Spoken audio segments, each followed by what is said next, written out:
Hello friends, welcome to Abhi Law, where law is simplified. This is your Professor Dr. Ambarish R. Patnigure, and in our lecture series of the Code of Criminal Procedure 1973, we had just studied chapter 6 and we had come to chapter 7. In chapter 7, we spoke about that things need to be produced before the court, and those things which need to be produced before the court and court wants or any investigating agency wants, then summons to produce will be issued.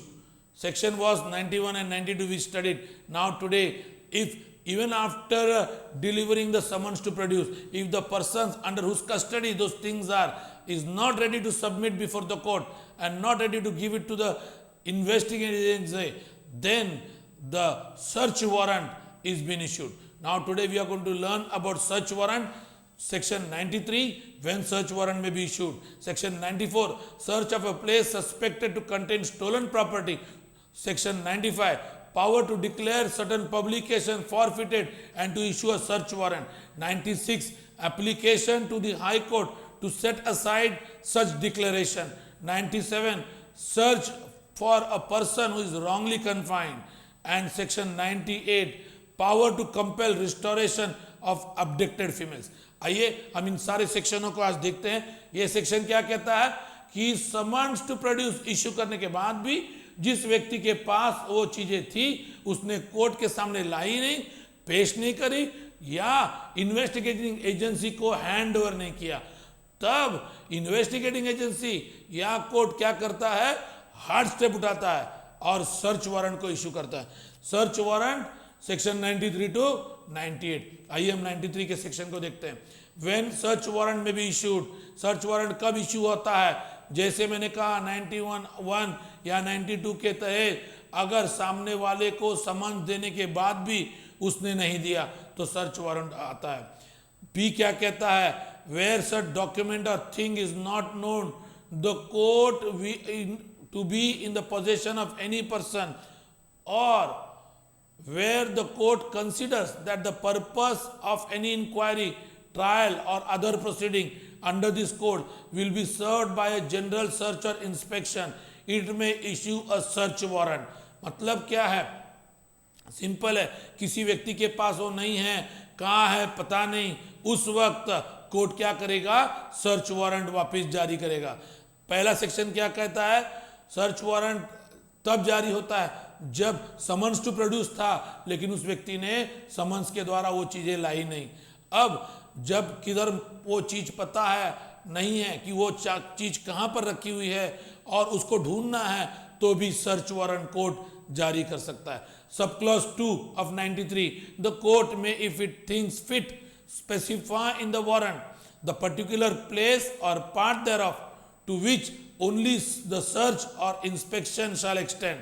मतलब क्या, कौन से जगह पर search करना है, कौन से जगह पर उसका स्पेसिफिकेशन लिखना चाहिए, वो जगह कौन सी है, और उसी जगह पर जाकर वो सर्च वारंट एग्जीक्यूट हो सकता है और वहीं पर जाकर सर्च हो सकता है. सेक्शन 93 का हम सब सेक्शन 3 को देखेंगे. ओके, ये सर्च वारंट को इशू करने के लिए अथॉरिटी कौन सी है, only magistrate other than district magistrate. Okay, nothing contained in this section shall authorise any magistrate other than district magistrate. मतलब district magistrate, chief judicial magistrate, यही दोनों सर्च वारंट को इशू कर सकते हैं. Okay, to search a document और a parcel और any other thing in the custody. 93 में एक केस है VS K Pillai versus Ramakrishnan 1980, supreme court की ये केस है. ये केस बहुत ही इंपॉर्टेंट है, लैंडमार्क जजमेंट है, इसको आप ध्यान से सुनना.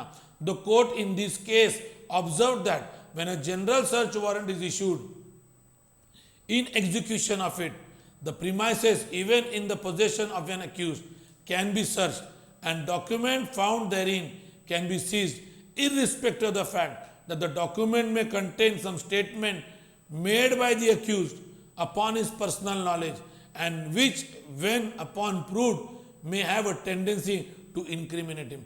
मतलब क्या कहता है कि अगर कोई एक्यूज के पास कोई डॉक्यूमेंट है और जिसके द्वारा वो एक्यूज के खिलाफ वो डॉक्यूमेंट है, फिर भी सर्च वारंट में वो डॉक्यूमेंट इन्वेस्टिगेटिंग एजेंसी हासिल कर सकती है। ये VS K Pillai versus Ramakrishnan में सुप्रीम कोर्ट का ऑब्जर्वेशन है। आइए हम 94 को देखते हैं। Search a place suspected to contain stolen property, मतलब क्या, जहां पर स्टोलन प्रॉपर्टी छुपी हुई है, अगर लगता है इन्वेस्टिगेटिंग ऑफिसर को यहां पर है, तो वो क्या करेगा, डीएम या सब डिविजनल मैजिस्ट्रेट या मैजिस्ट्रेट ऑफ फर्स्ट क्लास को इंफॉर्मेशन देगा, वो इंक्वायरी करेंगे और उसके बाद ये जगह को सर्च करने के लिए वारंट इशू किया जाएगा और वो पुलिस ऑफिसर को अथोराइज किया जाएगा कि उस जगह पर जा क्या करो, सर्च करो। क्यों, वहां पर स्टोलन प्रॉपर्टी है, वहां पर ऑब्जेक्शनेबल मटेरियल है। इसीलिए 94(1) का ए क्या कहता है, ये सर्च वारंट ओके, इसके द्वारा वो जो जगह पर है वहां पर एंटर कर सकता है विथ सच असिस्टेंट एज में बी रिक्वायर्ड, किसी की भी मदद चाहिए ये सर्च वारंट के द्वारा वो ले सकता है। To search the same in the manner specified in the warrant, warrant में कैसा सर्च करना है सब कुछ लिखा होता है। Okay, to take possession of any property और article therein found which he reasonably suspect to be stolen property, objectionable article, मतलब क्या, जिस प्रॉपर्टी को सर्च करने गए और उसको सस्पिशन है कि यही प्रॉपर्टी है, ये स्टोलन है या ऐसी प्रॉपर्टी है जो ऑब्जेक्शनेबल है, तो वो उसको कस्टडी में अपने ले सकता है, सीज कर सकता है। इसका फॉर्म आपको किधर मिलेगा, शेड्यूल 2 में फॉर्म नंबर 11। फॉर्म नंबर 11 को आप देखेंगे तो आपको पता चलेगा कि जो कस्टडी में सर्च वारंट निकालना है तो उसका फॉर्मेट क्या है। आइए हम देखते हैं 94 का clause D, to convey such property और आर्टिकल बिफोर अ मैजिस्ट्रेट और to guard the same on the spot until the offender is taken, मतलब क्या है कि जब तक ऑफेंडर को अपने ताबे में लेते हैं या उस मटेरियल को जुडिशरी के पास पहुंचाया जाता है, उसकी कस्टडी या उसको गार्ड करने के लिए ऑन द स्पॉट किसी को रखा जा सकता है ताकि वो मटेरियल सेफ रहे। ओके, अब हम देखते हैं ई का clause, to make into custody and carry before a magistrate every person found in such place who appears to have been privy to deposit, sale और प्रोडक्शन, मतलब वहां पर जब सर्च किया गया, अगर वहां पर कोई ऐसा इंसान मिला जिसने वो objectionable material, objectionable article, stolen good वहां पर जाकर रखे हैं, तो उस व्यक्ति को भी कस्टडी में लिया जा सकता है। ये क्लॉज ई कहता है 94 का। उसके बाद हम सबसेक्शन 2 को देखते हैं।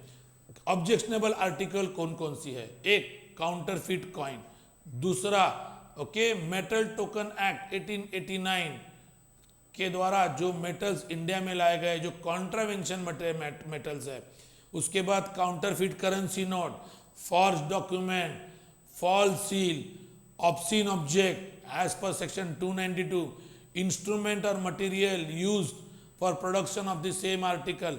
तो ये सारे जो चीजें हैं ये ऑब्जेक्शनेबल आर्टिकल में गिने जाते हैं। आइए हम 95 को देखते हैं।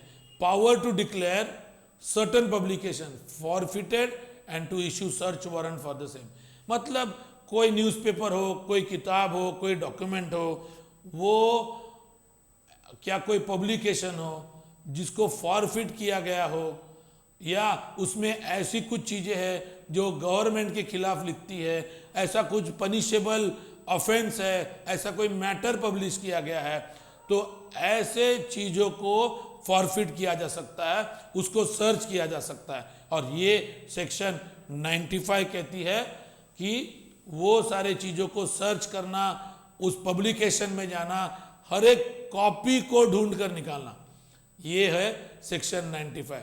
क्या है वो, गवर्नमेंट के खिलाफ ऑब्जेक्शनेबल मटेरियल प्रिंट है उसमें। ओके, 95 का 2, इन this section and in section 96 newspaper book, इसकी मीनिंग क्या है, रजिस्ट्रेशन ऑफ बुक एक्ट 1867 में जो इसकी मीनिंग है वो इसकी मीनिंग है। डॉक्यूमेंट क्या है, document includes painting, drawing, photograph और एनी अदर विजिबल रिप्रेजेंटेशन। अब हम देखते हैं सब क्लॉज 395 सेक्शन का, नो ऑर्डर पास और action taken under this section shall be called in question in any court. मतलब इस ऑर्डर को चैलेंज नहीं है, याद रखना, इस ऑर्डर को चैलेंज नहीं है। हम देखते हैं अभी 96, application to high court to set aside declaration of forfeiture. 95 में जो फॉरफीचर के लिए, सर्च वारंट के लिए जो ऑर्डर इश्यू करी है उसके खिलाफ आप हाई कोर्ट में अपील कर सकते हैं। ये सेक्शन 96 का प्रोविजन है। और सेक्शन 96 का 2 क्या कहता है? Every such application shall where the high court consist of 3 or more जजेस be heard and determined by special bench. मतलब स्पेशल बेंच के द्वारा ही इस ऑर्डर को सेट असाइड किया जा सकता है जो फॉरफिट करने के लिए जो सर्च वारंट निकाला है। और थर्ड क्या है सब क्लॉज 96 का? On the hearing of any such application with reference to any newspaper, any copy of such newspaper may be given in evidence in the aid of the proof of the nature or tendency of the word। मतलब क्या? Application के hearing के वक्त high court के सामने वो किताब या वो न्यूज़पेपर या ऐसा कोई ऑब्जेक्शनेबल आर्टिकल जो एविडेंस के रूप में अपने को डिक्लेयर करना पड़ेगा, हाई कोर्ट के सामने लाना पड़ेगा। चौथा सबसेक्शन क्या कहता है? The high court shell if it not satisfied that the issue of the newspaper or the book or other document in respect of which the application has been made contained in such matter as referred to subsection 1 set aside declaration of forfeiture। मतलब उसको अगर कुछ लगा नहीं, इसमें कोई objection है, objectionable material है, तो हाई कोर्ट क्या करेगी? फॉरफीचर के ऑर्डर को सेट असाइड करेगी। Last subsection 5 where there is a difference of opinion among the जजेस फ्रॉम द स्पेशल बेंच। मतलब अगर बेंच में डिफरेंस ऑफ ओपिनियन आया, 3 को जज का बेंच है, तो मेजॉरिटी का जो है उसका डिसीजन कैरी ऑन होगा। ये 96 का 5 कहता है। अभी 97 search for a person wrongfully confined. याद रखना, अगर किसी को किडनैप किया गया है, छुपा कर रखा गया है, रॉन्गफुली कन्फाइंड किया गया है, तो district magistrate, sub divisional magistrate और मैजिस्ट्रेट ऑफ फर्स्ट क्लास ये ऐसा ऑर्डर को इशू कर सकते हैं, सर्च वारंट को इशू कर सकते हैं उस आदमी को ढूंढने के लिए जिस आदमी को छिपाया गया है, कन्फाइन किया गया है। ये 97 कहता है। 98 क्या कहता है?